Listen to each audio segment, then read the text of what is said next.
जय माता रानी दोस्तों, आप सभी का बहुत बहुत स्वागत है आपकी अपने चैनल राधा कृष्ण ऑफिशियल में। उम्मीद करती हूँ आप लोग बहुत अच्छे होंगे। तो ये बताने के लिए कमेंट बॉक्स में जय माता दी जरूर लिखिएगा। तो चलिए दोस्तों, आज हम इस वीडियो में जानेंगे सिंदूर से संबंधित जानकारी, जो कि अगर आप लोग अपने पति की उम्र लंबा चाहती है तो हमें सिंदूर भरते समय किन बातों का ध्यान रखना चाहिए और हमें अपने मांग में सिंदूर कैसे भरनी चाहिए, और सिंदूर भरते समय हमें कौन कौन से गलती बिल्कुल भी नहीं करनी चाहिए जो कि बहुत ही अशुभ माना जाता है। तो इसी के ऊपर आज का मेरा ये वीडियो है। तो वीडियो के लास्ट तक आप लोग बने रहिएगा, आप लोगों को संपूर्ण जानकारी मिलेगी सिंदूर से संबंधित।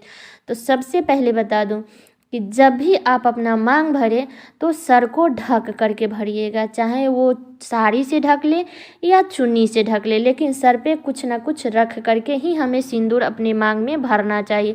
और सिंदूर भरते समय आप देवी देवता का स्मरण करते हुए सिंदूर भरिएगा, क्योंकि देवी माता लोग को अखंड सुहाग का वरदान मिला है। इसलिए हमें भी सिंदूर भरते समय देवी माता लोग का स्मरण करते करते भरना है। तो ये बात क्लियर हो गई। अगला नियम है कि बिना नहाए सिंदूर हमें नहीं भरना है अपने मांग में, क्योंकि ये बड़ा ही अशुभ माना जाता है। तो सुहागिन महिला इस बात का ध्यान रखेगी कि बिना नहाए मांग में सिंदूर ना भरे, और नहाने के तुरंत बाद ही सिंदूर भरे। सुहागिन महिला को चाहिए कि पहले नहा ले और नहाने के तुरंत बाद उन्हें अपने मांग में सिंदूर जरूर भरना चाहिए, क्योंकि कितने लोग हैं कि अभी नहा लेंगे 2-4-5 घंटा के बाद में सिंदूर भरते हैं। तो ऐसी गलती हमें नहीं करनी है, क्योंकि नहाने के तुरंत बाद ही हमें सिंदूर भरना है। ज़्यादा देर तक हमें अपने मांग को सूना नहीं रखना है। तो इस बात का आप लोग ध्यान रखिएगा। तीसरा नियम है कि कभी भी आप लोग सुहाग की चीज़ की चोरी ना करें, क्योंकि चोरी करना बहुत ही गलत होती है। ये नहीं कि हम मेला बाज़ार में जा रहे हैं, कोई नहीं देख रहा है तो हम सुहाग की चीज़ें चोरी कर ली। तो हमें चोरी बिल्कुल भी नहीं करनी चाहिए। सुहाग की चीज़ सुहाग की चीज़ हमें बांटनी चाहिए, जिससे सुहाग में वृद्धि होती है।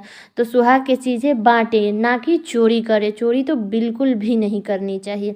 तो ये हो गया तीसरा नियम। चौथा नियम है कि जिस डिब्बी से आप सिंदूर भर रही हैं, अगर उसमें से सिंदूर ज़मीन पे गिर जा रहा है या किसी के हाथ से लग करके उस सिंदूर नीचे गिर जा रहा है, तो नीचे के सिंदूर उठा करके आप अपनी मांग में कभी भी ना भरें। इस बात का ध्यान रखिएगा कि ज़मीन पे गिरा हुआ सिंदूर कभी अपने मांग में ना भरें। अब मान लीजिए आपके घर में बच्चा है, सिंदूर रखिए। वैसे तो बच्चे से के पहुँच से ऊपर ही रखना चाहिए सिंदूर, ताकि वो गिराए ना, क्योंकि सिंदूर हमारे लिए बहुत ही कीमती होती है। एक सुहागिन महिला के लिए उसके प्राण से भी कीमत उसकी सिंदूर होती है। तो इसलिए हमें सिंदूर को बहुत ही कि अच्छे से रखना चाहिए और उसे कम मात्रा में हमें खर्च करना चाहिए। ये भी नहीं है कि हाँ बस मुझे विधि करना है, नहीं, बहुत ज़्यादा मात्रा में हमें सुहाग की चीज़ें नहीं खर्च करनी है। तो इस बात का आप लोग ध्यान रखिएगा। अगर सिंदूर ज़मीन पे गिर जाता है तो उस सिंदूर को कपड़ा से पोंछ दीजिएगा, साफ कपड़ा से, और वहाँ पे प्रणाम कर लीजिएगा 5 बार। तो भगवान माफ़ करते हैं अगर गिर जाता है तो, जाने अनजाने में गिर जाता है तब, लेकिन ज़्यादा रखे कि हमें सिंदूर खर्च ज़्यादा नहीं करना है, और ना ही उसे ज़मीन पर गिरा है तो उसे छोड़ दिए, किसी का पैर वैर लग रहा है। तो इस बात का ध्यान रखिएगा कि सिंदूर लगाते समय अगर ज़मीन पे गिर जाता है तो वो उठा करके आप अपने मांग में ना भरें। तो ये हो गया चौथा नियम।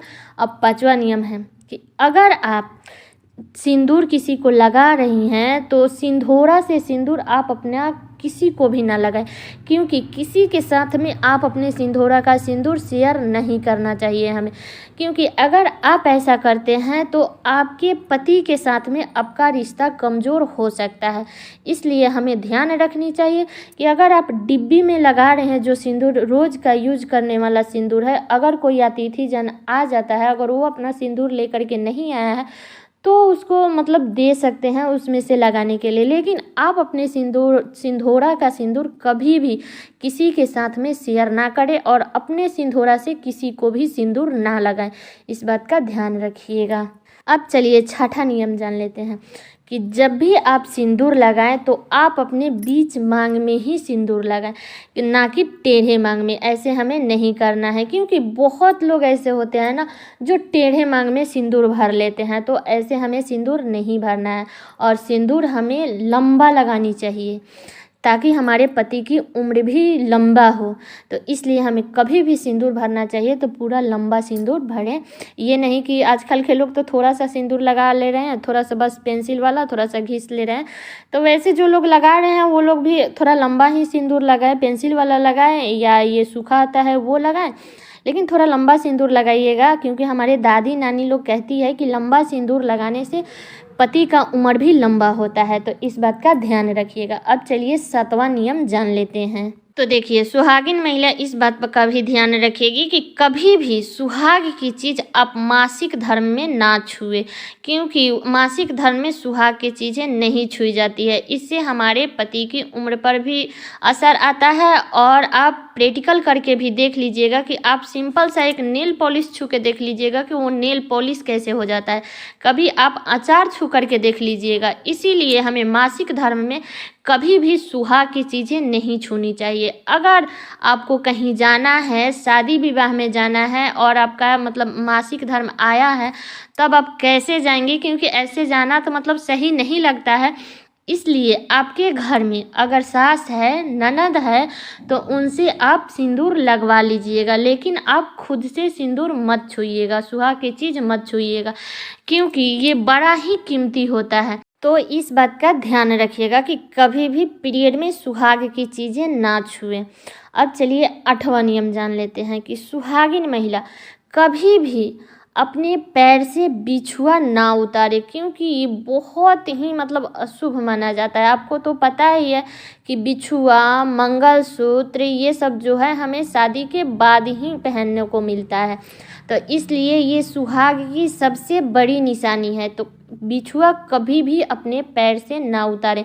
पायल इमरजेंसी में किसी कारणवश उतार भी सकते हैं 2, 4, 5 घंटे के लिए, लेकिन बिछुआ आप अपने पैर से कभी भी किसी भी हालत में ना उतारें। जब तक हम जिंदा हैं तब तक हमें अपने पैर से बिछुआ नहीं उतारना चाहिए। हर सुहागिन महिला को इस बात का ध्यान रखना चाहिए। जो लोग ऑफिस में काम करते हैं वो लोग शूज पहनते हैं, तो वो लोग बोलेंगे कि हाँ मुझे तो ऑफिस में काम करना है, मुझे चुभता है। तो देखिए, आप वो डिजाइन वाला मत पहनिए, लेकिन जो रिंग वाला आता है ना वो पहन लीजिए। एक एक ही पहनिए, लेकिन पहन करके रखना चाहिए। हर सुहागिन महिला को बिछुआ, पायल, चूड़ी, बिंदी, सिंदूर, मंगलसूत्र ये हमेशा मतलब कि पहनना चाहिए। हर रोज़ ये जो श्रृंगार है हमें हर रोज़ करना चाहिए। सिंदूर, बिंदी, काजल और हाथ पैर में का जो नेल पॉलिश होता है वो हमें हर रोज़ करनी चाहिए।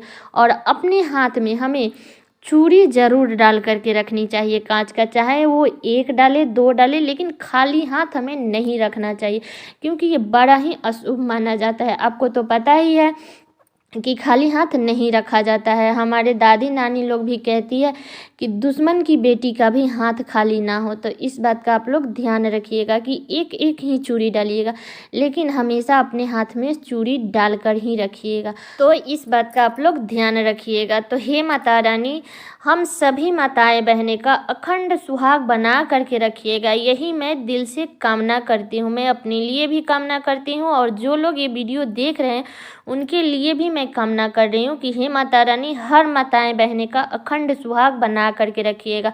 तो उम्मीद करती हूँ कि आप लोगों को इस वीडियो से बहुत कुछ सीखने को मिला होगा। तो ये वीडियो मेरा यहीं तक का था। कैसी लगी ये जानकारी आप लोग कमेंट करके ज़रूर बताइएगा। और चैनल पर नए आए हैं तो सब्सक्राइब कर लीजिएगा, बेल आइकन को प्रेस कर दीजिएगा, जिससे मेरे वीडियो का नए नोटिफिकेशन आप सभी के पास में सबसे पहले पहुँचे। और वीडियो को लाइक कर दीजिएगा, क्योंकि आपकी एक लाइक से मुझे बहुत ही मोटिवेट मिलता है। तो वीडियो को लाइक कर दीजिएगा और वीडियो को शेयर कर दीजिएगा, ताकि हर किसी को सुहाग से संबंधित संपूर्ण जानकारियाँ प्राप्त हो सके। तो चलिए दोस्तों, मिलती हूँ किसी और वीडियो में, किसी नए वीडियो के साथ में। तब तक के लिए नमस्कार।